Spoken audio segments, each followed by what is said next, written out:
Today on Clearing the Clutter Inside and Out, we are talking about how believing is achieving.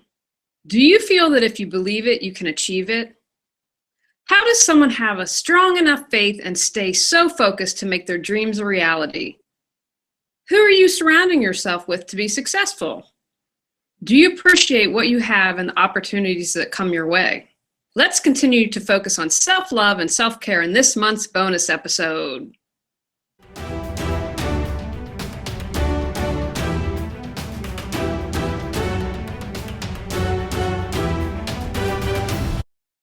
Ready to clear your clutter and share your gifts with the world? Every Tuesday at 1 p.m., join award-winning professional organizer, author, and certified life coach Julie Caraccio on Clearing the Clutter Inside and Out, as she teaches you how to navigate the waters to declutter your life. Julie Caraccio destroys the box and examines clutter in all areas: physical, mental, emotional, spiritual, energetic, relationships, health, finances, and more.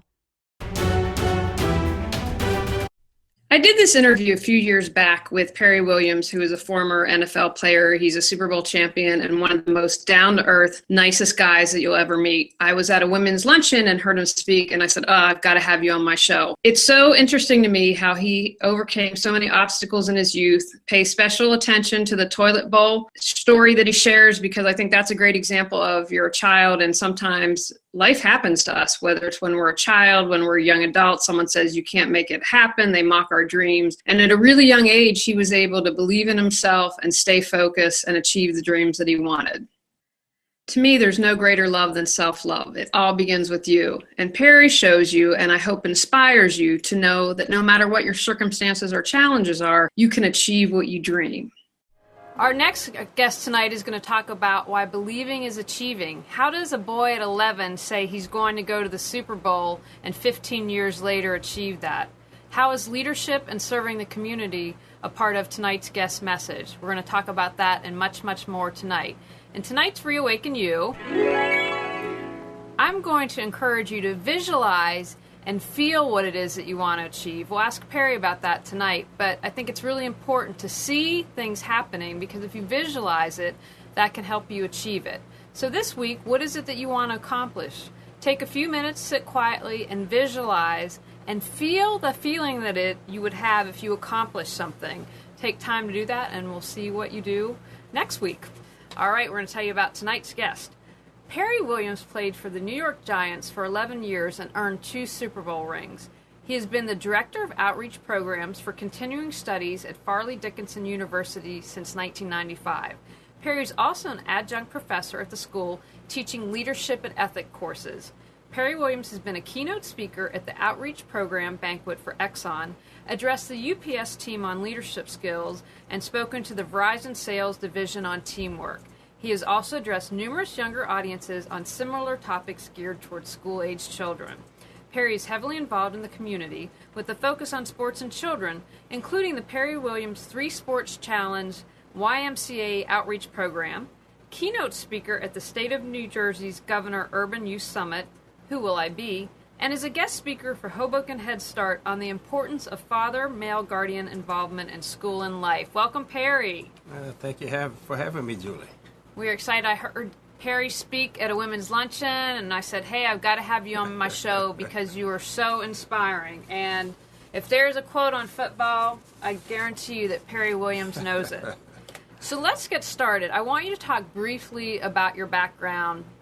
There's a lot here. Growing up in the South had just started desegregation when you were in school. You ended up meeting a guy that's like, you got to meet my dad. So tell us a little bit about how the circumstances of your youth. Well, as you know, as I stated to you before, I'm from Hamlet, North Carolina, Richmond County.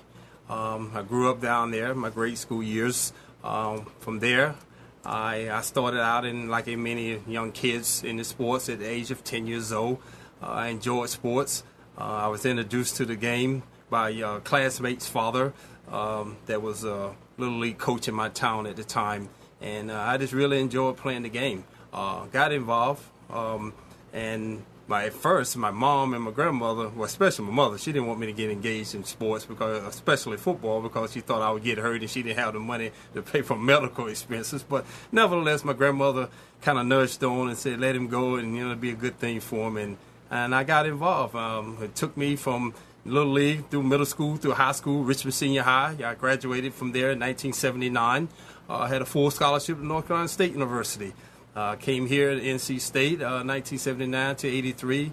Also, I had a dual scholarship, Julie. I had a scholarship in track and field as well as football. So went through those process, and when you know anything, 1983 had rolled around, and I was playing for got drafted by the New York Football Giants and played there for 11 years.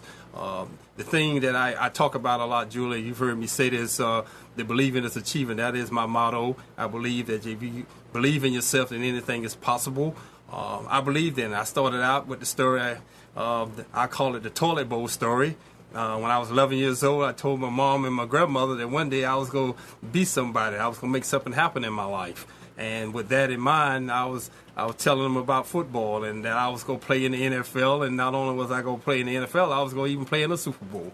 So I remember this distinctly one particular day. My mom and grandmother was talking, and my grandmother told my mother, "Say, you hear this kid talking about he's going to play pro football and be in the NFL, talking about playing in the Super Bowl. So the only kind of Super Bowl he'll end up playing is the toilet bowl." So they laughed about it, of course, but I remember distinctly telling my mother and my grandmother that one day it would happen. So 14, 15 years later, my dream became a reality. I was ended up, and I played in my first Super Bowl, 1987.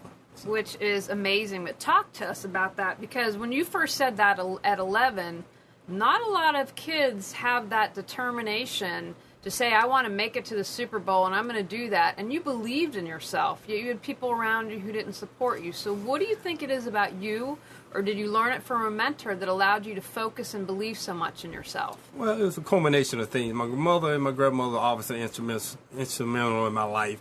And even my uncle here, my mother's brother, he was instrumental in helping me out and encouraging me to believe in myself. And by the positive reinforcing of my peers and coaches and teachers and a host of other people, I just try to stay in the inner circle of positivity.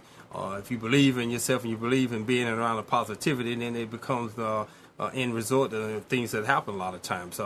I believe if you're around negative people, then you end up being a negative person. And so I don't believe in negativity. I believe in positivity. I believe that anything is possible.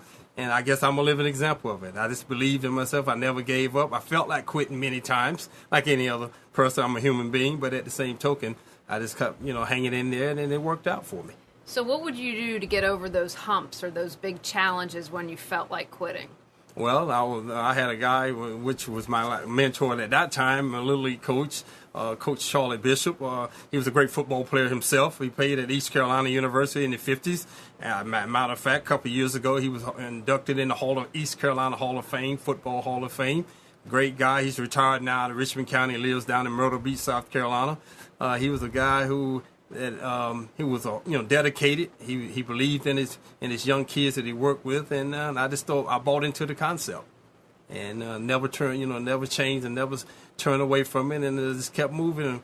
Like many young kids now. You're talking about when I met him 10, 11, 12 years old. I diverted. I got off the track a little bit, but at the same token, he would always get me back on the track and get me to start, make sure I stayed positive and believed in myself, and talked about the teamwork concept. And, if you don't have teamwork concept, you're not going to be very successful in any kind of sport. So I always believed in working as a team and having understanding each other's role, and just working together to have that winning edge. And what would you say to someone, and we talked about this prior to the show, because you also work with children, yes. You're teaching business people like myself.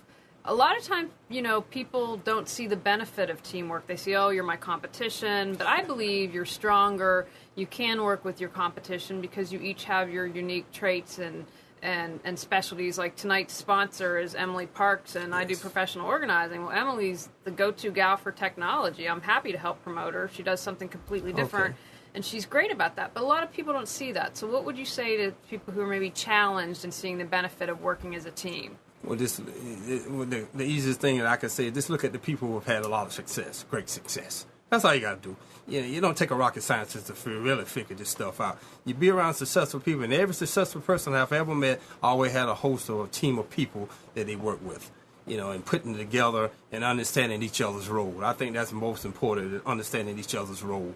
If you understand your role and everybody kind of role and work cohesively together, then you have a chance to be successful. If you have your own agenda and you want to do your own thing, you're not going to be very successful. And I've always believed, and then I bought into that concept early on, as I was stated to you earlier. I won a Little League championship. I won a state championship my senior year in high school. I won an ACC championship in football when I got to NC State my freshman year. I won 2 Super Bowl rings. So I think I know a little bit about having a winning edge, and I understand that it's a team effort.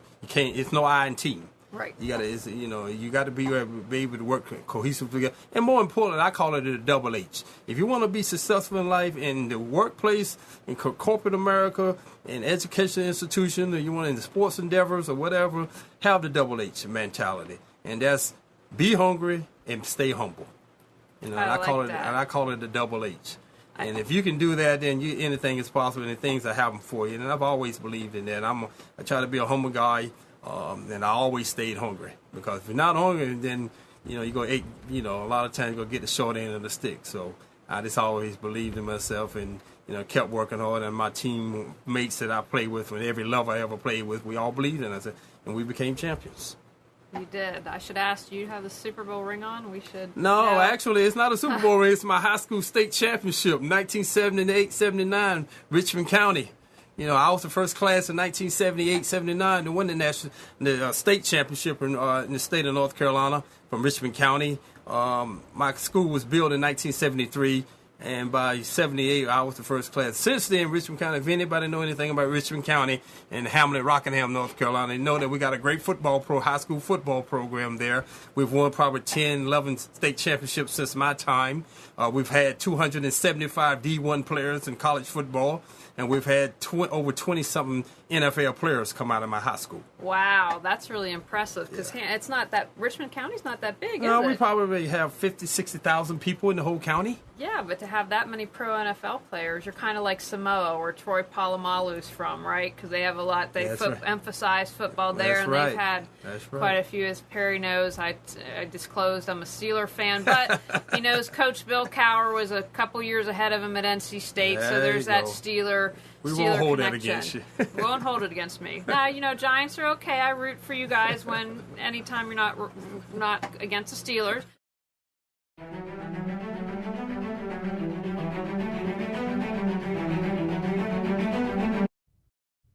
Anxious, exhausted, stressed out, losing your mind, ready to get your life back? Go to reawakenyourbrilliance.com to learn how Julie Caraccio can support you.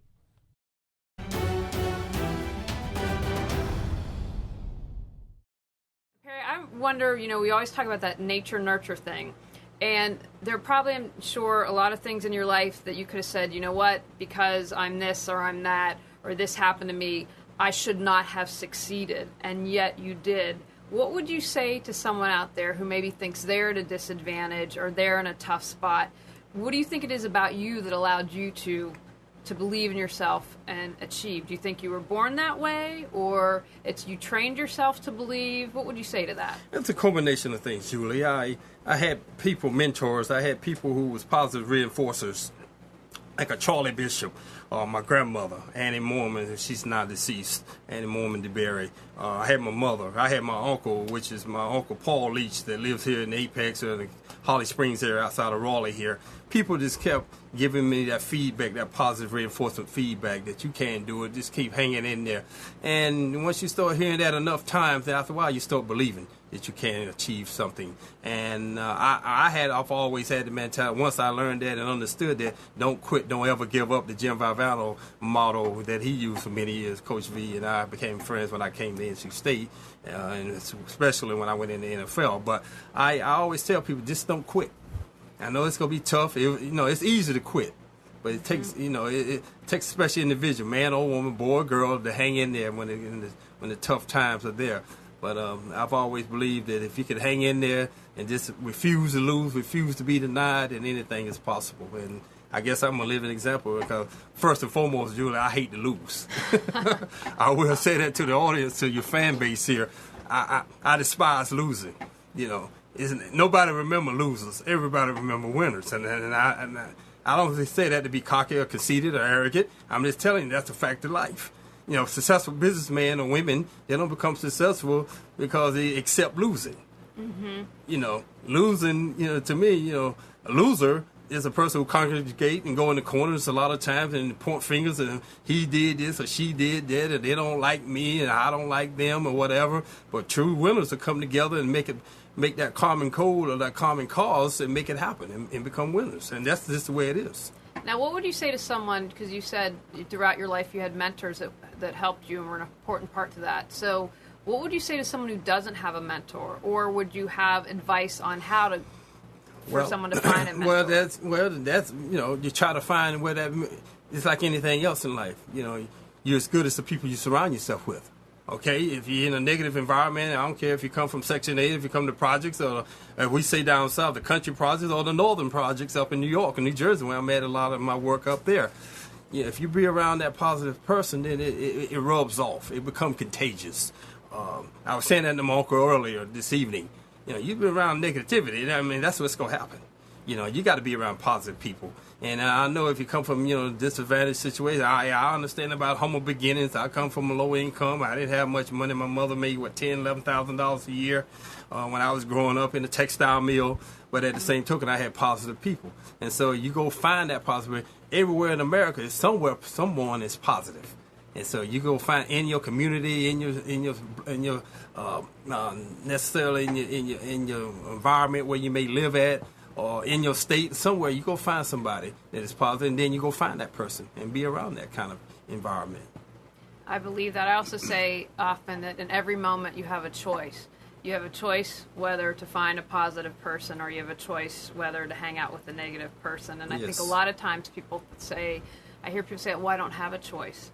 I'm stuck in this job. I don't have a choice. And you're making a choice by staying in that job. Exactly. And I believe that if people, that's one little thing, if they can make that switch and realize, okay, I do have a choice. I can choose what I want to do. Exactly. And that you do have control over your life, that can make a difference.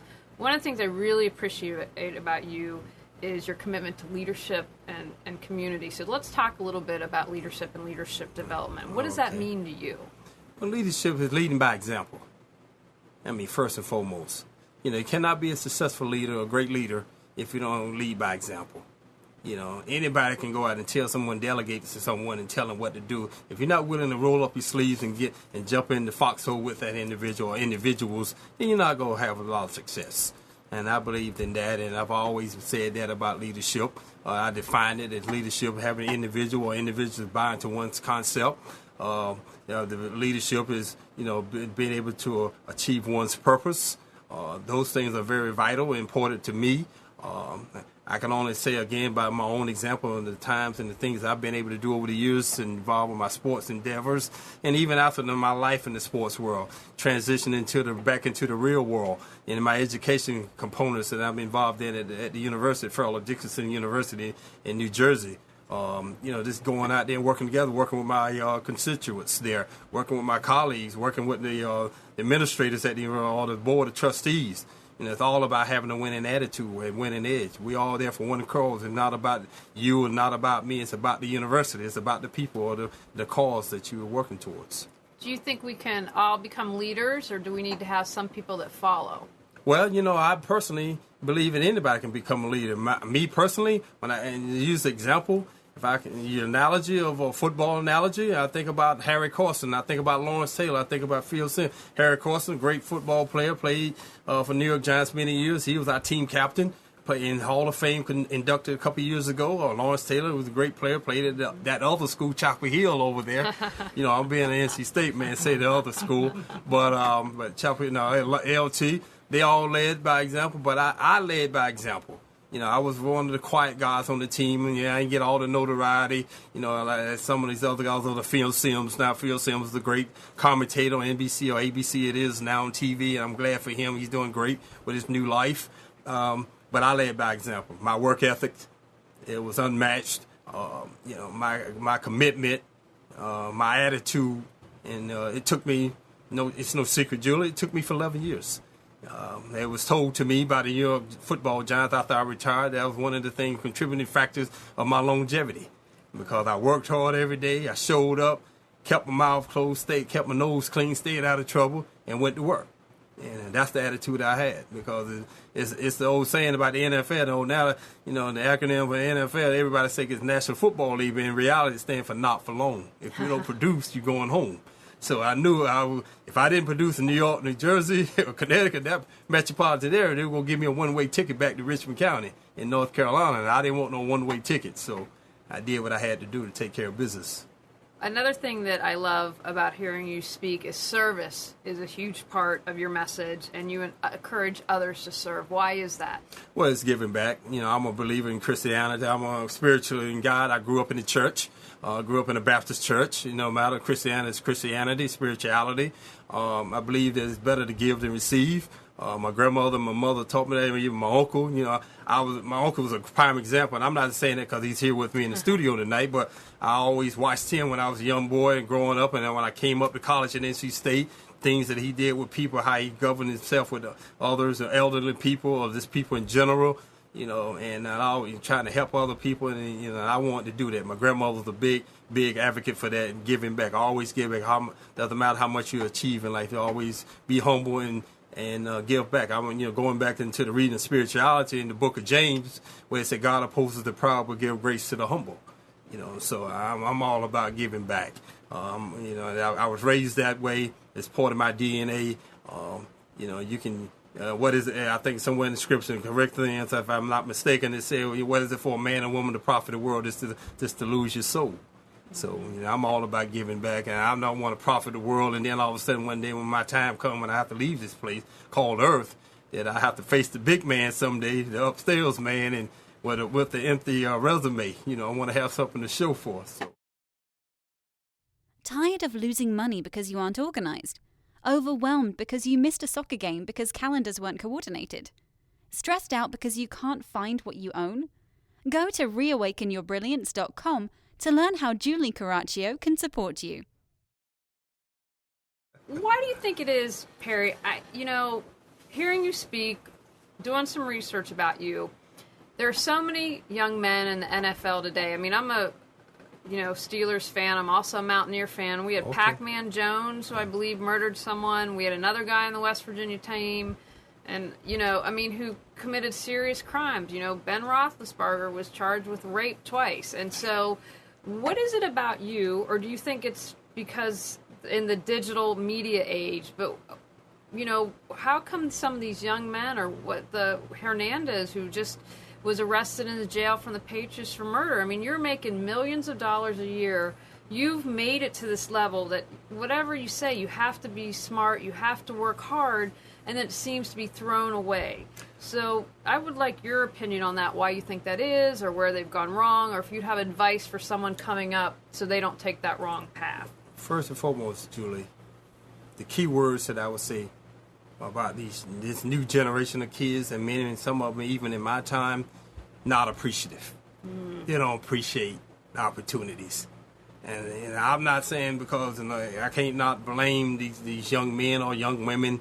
A lot of them from their foundation, they come from the infrastructure that they was raised in. I was raised in a humble beginnings in a blue-collar home. I understood I was come from a single parent. My mother and my grandmother helped me, and as well as my uncle helped me along the way. So didn't have a father. Father would say within the infrastructure of the house, but I just think it's not appreciative. I was appreciative for my people. I will share this story with. In 1983, I was drafted by the New York Football Giants, coming out of NC State. When I got there, unbeknownst to me, the general manager of the New York Giants, a great legendary executive, his name is George Young. He's now deceased, but George Young brought me in his office in the Meadowlands and set me down. He said, "Son, I know all about you. I know you're from Hamlet, North Carolina. I know you were obviously in NC State. I know your mother worked in a textile mill called LEO, and I know your grandmother helped your mother raise you." They said, "Well, we want you to do these three things. If you can do these three things, you'll have a long career here in the New York Giants organization. Keep your nose clean, work hard, and do what the coaches ask you to do. And if you can do that, then you may have a job for a long period of time." And I took that to heart, and all I needed to hear, and I went to work because it was a golden opportunity. Where was I as a young man? I don't care if you graduated from college in 1983 with my degree in the criminal justice background, with being a probation officer or whatever, $15,000 a year, $18,000 a year, and whether I can go to New York and make six figures. I mean, it wouldn't, take a rocket scientist, Einstein, to figure that one out. Yeah, I was going to take the better pay, and so I was given the opportunity. Now, what is happening now with this new generation of kids? As I say it again, and I hope they take it to the league. If somebody watching this, you can take it to the league. I guess it's not Paul Jackson, but Roger Goodell. These kids don't appreciate it. They don't appreciate the opportunities that is presented to them. And I don't know why that is the case. Maybe because there's so much money involved now, even more so than when I was playing. But at the same token, I don't care if it was $1, and then it was $1 million. My thing was I had a job to do. I had made a commitment. My word is my word, my bond. I told the man that I was ready to go to work, and he gave me the opportunity, and I went out there. Now, another thing for me is the fear of failure. I didn't want to fail. Where was I going to go at? If I didn't make it there, then I was going to have to come back to North Carolina and maybe start from scratch and try to get somewhere. And I didn't want to be one of those guys of statistics. I wanted to be the one who went out there and made it happen and make the team and be a contributing factor to have the team have success. And I worked very hard for that.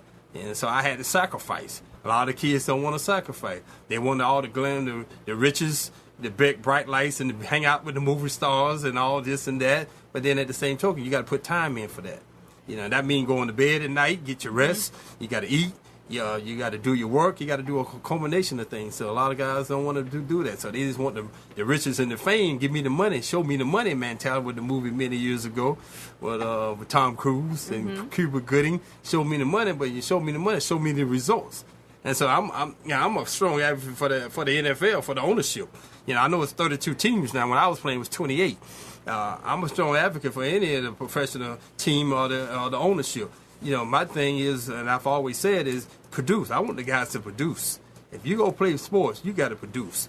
There's nobody want to look at, see a loser. I mean, especially New York City. As I said early on, you cannot lose in New York. The media will eat you alive, and the fan base will run you out of town. They'll throw everything in the kitchen sink at you. So I knew I had to produce when I went. I think the story with Lawrence Taylor and I, obviously Lawrence Taylor went to Chapel Hill, and I was at NC State, and I was several years behind him. But I remember my first year playing. I didn't really play my first year, but my second year, as I became quote-unquote a starter. We was out there and getting ready to play the game, my first game as a starter in '84, and he said, and then we was in the huddle and getting ready to play the game, and he said, well, this is not an ACC football, this is the NFL. If you don't produce, you know what that means? That means you're going to go home, not for long. So I took that at heart, and I knew I had to work hard, and I wanted it. And we played, in my era, we paid for the championships.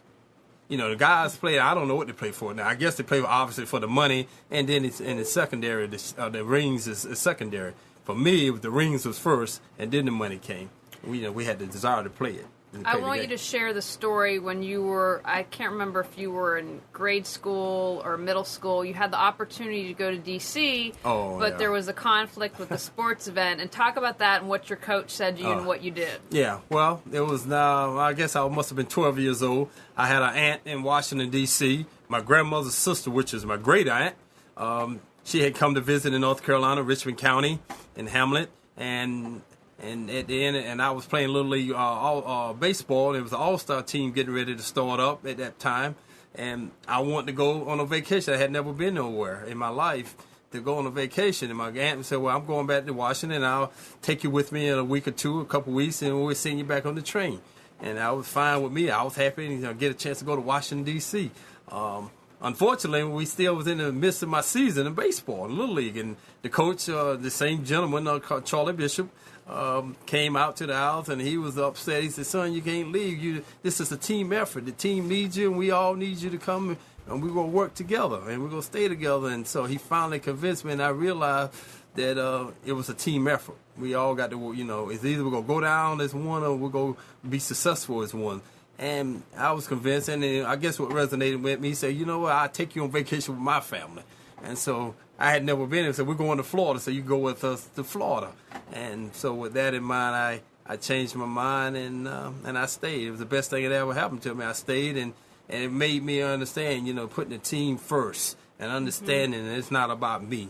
and understanding that, yeah, you could have other things going on in your life. You can put those things aside, and then eventually you can be able to do some things. So that not going to Washington, D.C. and then catching that train ride back a week or two later to a couple Super Bowls. So it worked out for me. I'm going to tweet and do some social media, and I think Goodell needs to hire you to speak to the NFL players of today. You walk the walk, you talk the talk, but you live their lives. You know what they're going through, so you're someone that they can relate to. But, there might be a player out there who you could make the difference whether they take the wrong path or the right path, which, could make all the difference in the world. Right. One thing when I heard you talk that I love, you suggest that we ask ourselves, what can I do to be a better person? Why? And is that something that you do every day? Yes, I live and breathe it every single day. I've had a lot of great things happen to me in my life. I was telling you, as I said again, I was speaking with my uncle earlier. We was out to eat over here in Cary, North Carolina, the Golden Corral, and one of my favorite places to go to say. But nevertheless, it's about, just doing something that changing lives. I've had opportunities to do some things. People have helped me. It's time to pay it forward.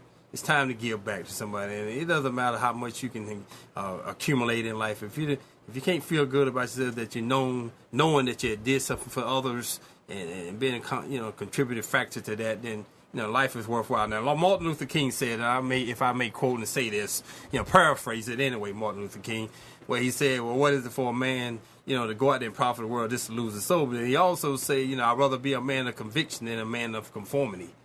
Mm-hmm. Conformity means being idle, sitting around doing nothing. You're going to have a conviction in life. If a man hadn't found, and he also stated by paraphrasing this, that he said that if a man hadn't found something worth dying for in life, then maybe he's not fit to live at all anyways. Mm-hmm. So, I found a cause, I found a purpose in life to help others. It's not about me. I've had a lot of opportunities. I won Super Bowls. I've had things. I got clothes and shoes on my feet. I got a place to sleep. I eat every day. Thank God he gave me a couple other trinkets I have, a couple Super Bowl rings. So I feel good about myself. It ain't so much about me. It's about other people now. So that's why I live in my life. I'm not worried about, what I can do for me is what maybe I can do for someone else. I think we're all there. John F. Kennedy said many years ago, that success have many fathers, but a failure is an orphan. Mm-hmm. And so I believe in that. You have a little, everybody, when you're successful, everybody want to be around you. Everybody want to love you. Everybody want to hug your neck and tell you how great you are, pat you on the back. But when you're at the bottom of the heap and you're not doing too well, they treat you like an orphan. They don't want to see you, that in many ways, in many cases. So, I just believe that it's time to give back, and I'm continuing to give back. Now, how have you remained so humble? I mean, when you're at that level, you have women throwing themselves at you, people throwing money. Yeah. I mean, I think that would be a challenge, because if you have people around you telling you how great you are constantly, I think sometimes, and obviously we've seen people that buy into it. Now, it sounds like your mother, grandmother, probably Uncle Paul's in that mix, kept you grounded and didn't let your head get too big. But was that part of it? Yes, a combination of people, understanding who you are and whose you are, and understanding that your God is first and foremost the ruler, and I understood that. Like anybody else now, I had my fun, and I like to go out and I like to meet people, and I've had my little nightlife in New York City and New Jersey over my years, but I understand I modified and understood when it's time to be serious and it's the time to have fun and play and fool around. So when it was time to go to work, then I put all that nonsense to rest and put it to the side and took care of business. I was always career orientated, and in my business mind, just I guess straight and narrow, so to speak. I was not always on the straight and narrow. I got derailed. I got off track a couple of times, but nothing that was detrimental. It could have been bad. I wasn't doing drugs. I never did drugs. Didn't alcohol. I think the last alcohol beverage I had in 1979, I had a couple beers. But when I was signing my scholarship, I never had another ounce of alcohol in my system since 1979. I just think, again, to answer your question, Julie, I just stayed humble and I understood, you know what, I'm here today, but I can be gone tomorrow. Take advantage of the opportunities that I have before me and be happy that you had the opportunity and give back and continue to do things to try to help others. I've had my time. I had my 2 minutes of fame. Some people get 5 minutes. I got maybe 2 minutes of fame, and that's fine. The thing is, I think I stated to you earlier before you went on the air here, some people have identity issues. Some people have self-esteem issues. It's a culmination of things that can be related to that and why that's a contributing factor. But I've always believed in myself, and even though I come from humble beginnings, that I knew I was about somebody, that I could be somebody. And my philosophy is not how you begin, it's how you end anyways. Mm-hmm. So, I started out at the bottom and tried to come up and do something, hopefully I'll be on the top. So my work is now just really begun, I should say. I did a lot of stuff in the sports world. I did a lot of things since then, but still I got a lot of work to do. And I'll continue to push forward and continue to try to change life. And I got a calling, and I'm not going to get into the depth with the spirituality too much here tonight, but I can say this. The voice came to me some years ago and said, I want you to do this. I did not want to get involved with what I'm doing now. To tell you the honest truth, my background is criminal justice and minor in psychology. I told you earlier, I got a master's in public administration and concentration in business, and I was going to be an entrepreneur. I was going to be a little businessman when I got out of football. And a voice came to me and said, no, that's what I want you to do. You're talking about the spiritual realm here, and this really truly happened. And they said, I want you to go out and give back. I want you to work with young people. And I didn't really want to use that, take heed to that voice who was answering a call to the bell, and so I finally became submissive and gave in and understood that this is what I needed to do, and everything else has just taken off, skyrocket since then.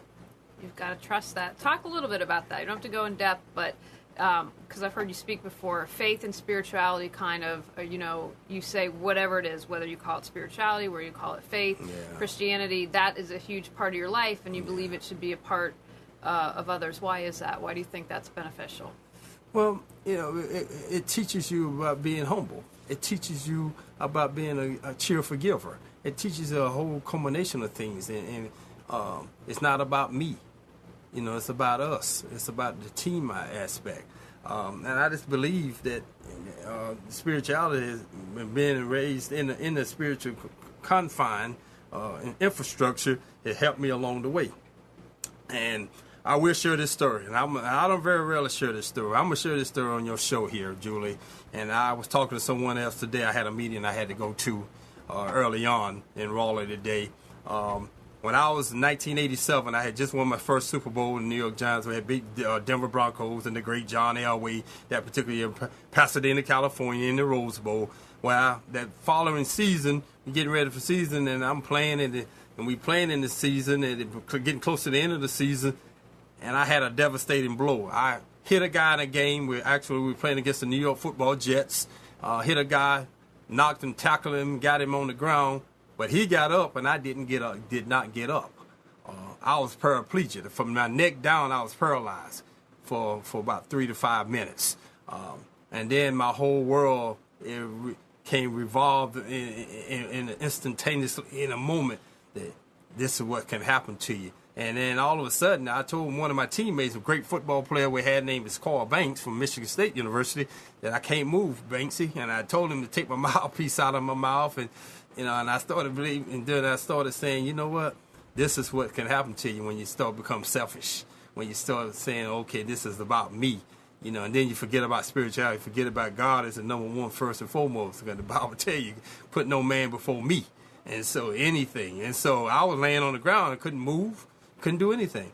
And I closed my eyes and I asked God right then and there, well, if you get me off this ground in front of these 75,000 people in Giant Stadium in the Meadowlands, that I would change my ways and I would not become selfish and arrogant and conceited.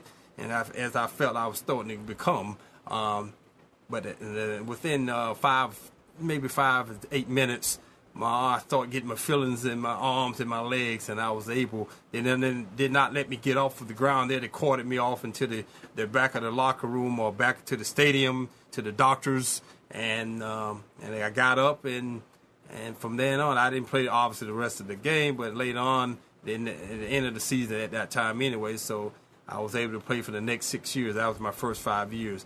That right there was the telling story for me. Don't put nothing before me when spirituality, when God, the holy maker, the one who created everything, you put nothing. And I realized then you can't be conceited, you can't be a selfish person, even more. So I was never really that way, right? But I started feeling good about myself because the bright lights in the movie stars, you meet movie stars, all of a sudden that New York City can corrupt you, it can make you or break you. And I started, feeling that way a little bit, getting beside myself, if you want to call it that. And then God, put me back in my place real quickly. We've got great sound effects here in the studio. So you've talked about 2 H's, which I hadn't heard before, humble and hungry, which I like. I'm going to use those and I'm going to quote you. But you also have your 3 D's. Can you share those with us? Oh, the 3 D's, the 3 do nots. 3 do nots. Do not quit anything you start. Do not let anyone outwork you. And do not be intimidated by anyone or anything. And so that's something I can tell you've lived your life by because of how your life is. Yes. I just believe in that. I think about people like the great Winston Churchill. You make a living by what you get, but you make a life by what you give. Timothy Boats in Proverbs, where he said, evil people get rich for the moment, but a good person rewards to last forever. Eleanor Roosevelt, when she once said that the future belongs to those who believe in the beauty of the dream. She also said, Julie, you was at that event when I spoke on Eleanor Roosevelt when she said about women is like a tea bag. She said, you never know how strong they are until you put them in hot water. That's for sure. That's for sure. You've given us such great things to think about tonight. What would you say to someone? I love that example that you shared with us, how you were paralyzed and you prayed and you could see in your mind that, you're maybe starting down that wrong path. What would you say to someone? It might be a teenager, it might be a grown man, it might be anyone in a certain situations. If they're at a crossroads and maybe they're not going to have a profound experience like you did, but is there any thoughts that you'd like to share with them if they're potentially going down that wrong path? Maybe your thoughts that would steer them in the right direction. Well, more importantly, just try to stay humble and try to be a cheerful giver. Try to help others. Try to help and love and care about other people. And I just think that's the most important thing. It's not about the individual. You don't have to be a movie star to give. You don't have to be a professional athlete to give. You don't have to be, singer, or whatever to give. You can be an everyday person and give. You never know. I think the President Barack Obama, when he said, you never know, until you hit yourself up to something that is bigger than yourself, then you realize your true potential.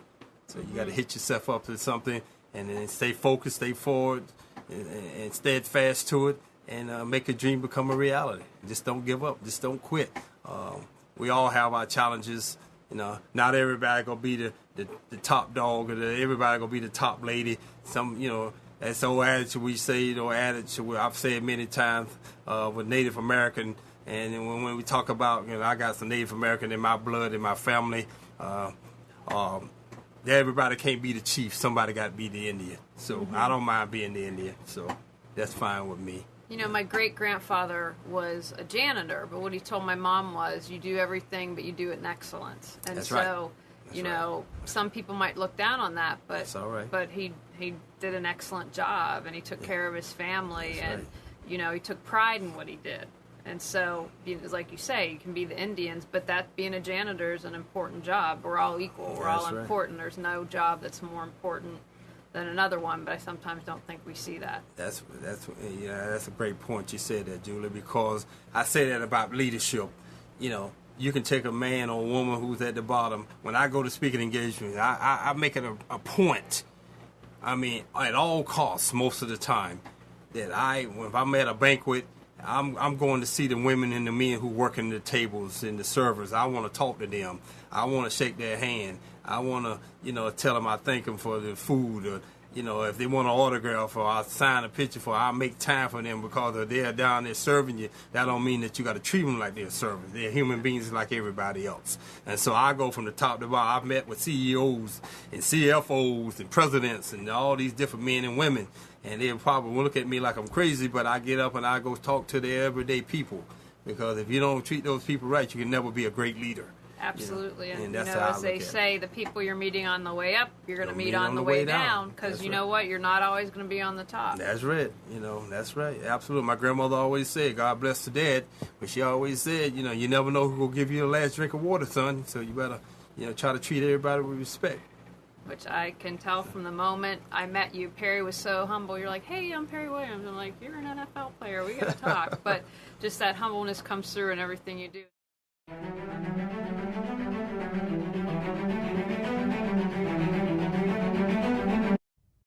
Paid late fees because you can't find your bills? Child miss out on a field trip because of a lost permission slip? Missing out on reimbursements because you can't find your receipts? Go to reawakenyourbrilliance.com to learn how Julie Caraccio can assist you.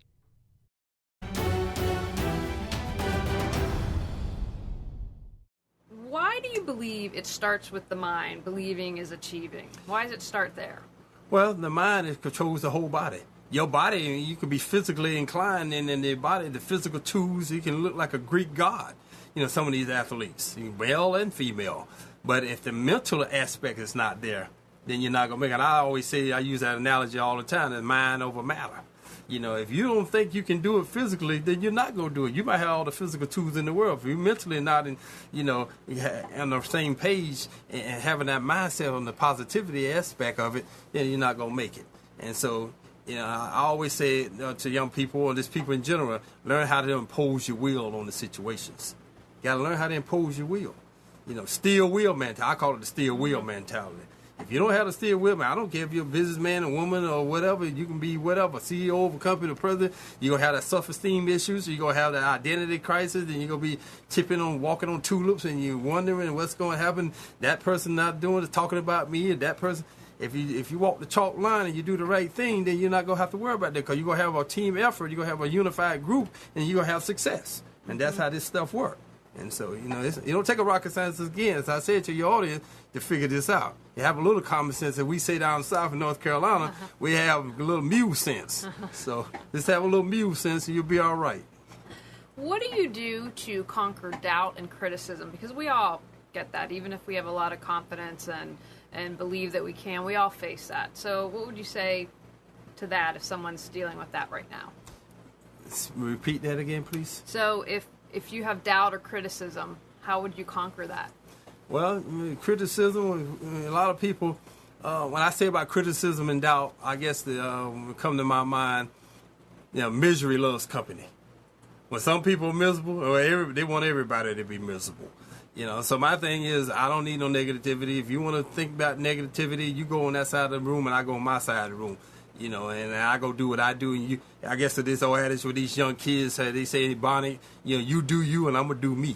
So it's all about it. I'm not going to be around negativity. And I was talking to my uncle again today, and I keep bringing that up with my uncle early on. We're talking about this life and endeavors and things in life and things you have to do. I'm not going. I just don't tolerate unnecessary nonsense.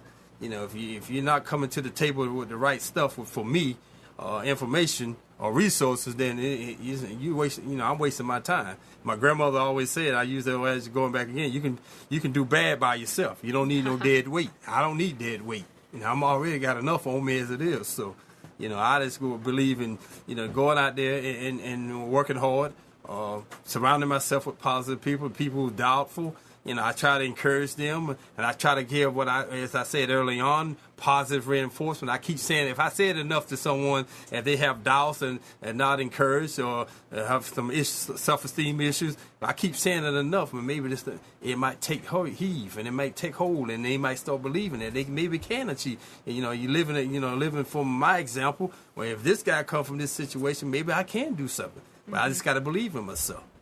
Who inspires you? Because I believe you inspire a lot of people. Who inspires you? A lot of different people. People. I don't say it because of my uncle. My uncle inspired me because I love the things he's done where he tried to help people. And that's positive reinforcement. And that's reinforcing what my belief is. Who inspired me? Teachers, educators, people who trying to help teach the young people, the leaders for tomorrow. people like yourself, Joe. I'm not just saying it because I'm on your show, try to pump your show up. I'm sure your show going to be great anyways. But the thing is, people like yourself who has the mind and the wherewithal to be able to do what you do, but you still want to help others and want to give back. See, that's the beauty of this whole thing. I want to infrastructure people like yourself and other people that I know that I can go to, and what I call them my soldiers. Now, a male is my faithful soldiers, then my women, I call them soldierettes. So I'm looking for soldierettes, come in here. So that's the kind of infrastructure that I want, and that's the kind of infrastructure I know I have success with. And feel free, you can pump up the show anytime you want, Perry. There is no limit to that on what you need to do. So tell us a little bit about the work you've done with kids, because I find that completely inspiring, because I think this generation of kids really need it. And I read a great quote the other day, talking to parents, that how you first treat your child, that becomes their inner voice, which I think is so true. But you do a lot of work with kids. So talk a little bit about that. Well, I enjoy, as I told you earlier, a little while back, the voice came to me many, many years back and said that I want you to, this is your call. I want you to work with young people. Now, I didn't think I wanted to do that. I do a little bit. I give some time back when I'm doing my entrepreneurial stuff, and I just give a little time. But when it told me to go into it full force with all 2 feet and everything else I had, my body extremities to go in it, and things would work out, once I got in and I realized that I had a story to tell. And I realized that these kids, it's no disrespect to a corporate America or businessman or woman, kids are impressionable. They love sports. They want to see these athletes that they idolize on TV, and they want to hear their story. How did you get there? How did you do this? And so I've used that platform, my celebrity from in the state of North Carolina, from being there, obviously, how ironic was it for me to go to New York City? Out of all these NFL teams, I could have in there, Los Angeles, Seattle, Cleveland, Cincinnati, Pittsburgh or whatever. But, ironically, I ended up in the largest city in America. And that was by the grace of God, and in my opinion. Talk about spirituality. God put me there because he knew that was the biggest city, that's the biggest market. The biggest market that I could get exposure. That was not only just to get exposure for the football aspect of it, but the platform. Where I told you early on before you went on the show tonight that at one point our U.S. Army was sponsoring a program throughout the country, and this is a marketing firm out of New Jersey that hired my services. I went to 30 major cities in the country, and I had 1 million kids, and I covered those character education initiatives in a 2-year span. That's wonderful. I think that's something we need. Now, Perry, there's a couple questions I like to ask each guest that comes on. And the first one is, what would you say to someone out there who's just in a tough spot? They're struggling. Maybe they're going through a divorce. Maybe they lost their job. Maybe a dream didn't come true. But they're struggling right now. What advice would you have for them? Keep believing. Keep dreaming. Keep your vision. Refuse to quit. Refuse to lose. Refuse to be denied. Just stay in it. I guess the old adage again, if it was easy, then everybody would be doing it. Life is not easy.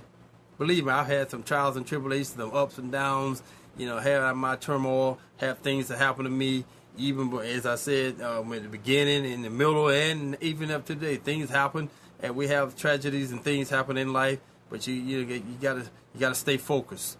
I think focus is a key component. Learn how to be focused. And I know when the tough get going, and a lot of people want to fold the tent and give in and throw the flag in, but you got to be able to, persevere and stay with it and work hard and refuse to quit. As I said, I guess Jimmy Valvano, his greatest motto, his motto for the Jimmy V Foundation, never give up. Just don't quit. Just don't quit. If you don't quit, then you can never lose if you don't quit.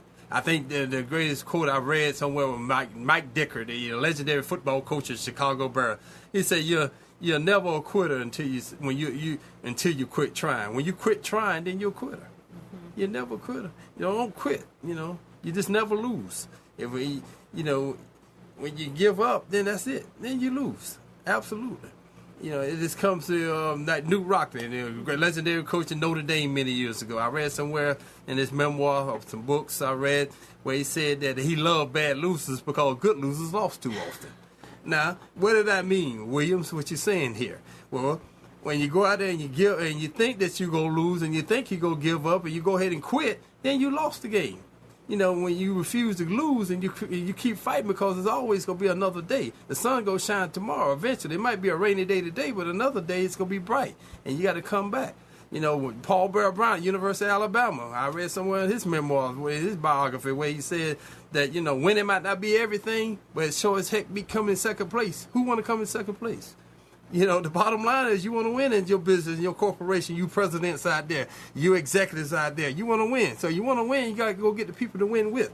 You can't win, you know, it's an analogy that I use. You can't take a donkey to the Kentucky Derby and think you're going to win him. You got to have thoroughbreds that take him to the Kentucky Derby. And that's how you're going to win. Okay, people? All right. Now, the second question I like to ask is, you know, I do this show to motivate people, and I want them to take action. So what one step would you say people could take right after the show, or before they go to bed, or tomorrow morning when they wake up to reawaken their brilliance? First and foremost, drop on your knees and give your blessing and say a prayer to God. If you don't know nothing about that, you know, start working on your spirituality realm.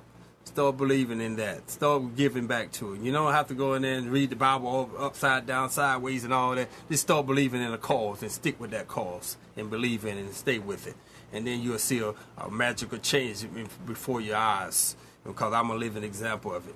And if you can do that, then anything is possible. Just believe in yourself and don't ever give up. You know, another thing that I say, you know, about motivation, I use the term, you heard me talk about this, Julie, when I say about motivation. Some people can stay motivated for a day. There are others who can stay motivated for a week. I've met many who can stay motivated for a month or so. But a true winner will stay motivated for what? As long as it takes. Absolutely. Now tell people, if they want to learn more about your speaking, you just had a pamphlet, where can they get more information? Or I know you have your upcoming class that you're teaching at Farley Dickinson. Yeah. Any good stuff that you'd like to share?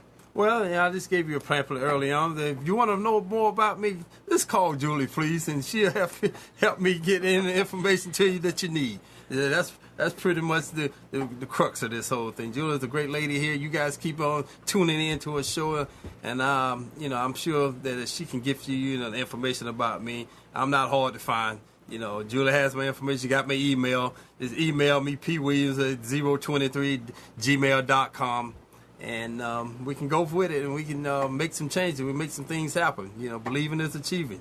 And go ahead. I'm saying that you're at Farley Dickinson with their leadership and ethics. So people are up in that area, and you said it's business people like myself that you're teaching. So if they're interested, you have graduate courses up there. Yeah, we have our graduate. There. Yeah, we have a graduate class. You want to go to graduate school? We have the our curriculum that I'm involved in with the administrative science department. Ron Calisi is the chairman of that department. We have obviously we have people who want to go into sports management and sports administration. We have a graduate program level, undergraduate and graduate level set up there. I'm lecturing classes there, doing some classes in leadership and management courses. So it's the culmination of things. So I call it, as you see, Julia, on my new brochures I just received off the press about a week ago. My new initiative is called The Experience. So if you want my experience and from my testimony, please by all means call me. Take actions from today's podcast. Practice visualizing what you would like to achieve, as well as how it would feel to accomplish your dreams. Take stock of your inner circle, those you are closest to and spend the most time with. Do they support you and believe in you? If not, limit the time you spend with people or dial back the friendship. Find a mentor and others who could be part of your team. Practice appreciation for what you have and your opportunities. Consider making a list to refer to often. On our next episode, we will be talking about good self-care to enhance how we love and take care of ourselves. Go out, clear the clutter to create the life you choose, deserve, and desire. Ready to live a more joyful and fulfilling life? Sign up for our newsletter at reawakenyourbrilliance.com and receive a free copy of 10 Steps to Clearing Clutter Inside and Out. If you enjoyed today's episode, please rate and review Clearing the Clutter Inside and Out. See you next Tuesday at 1 p.m.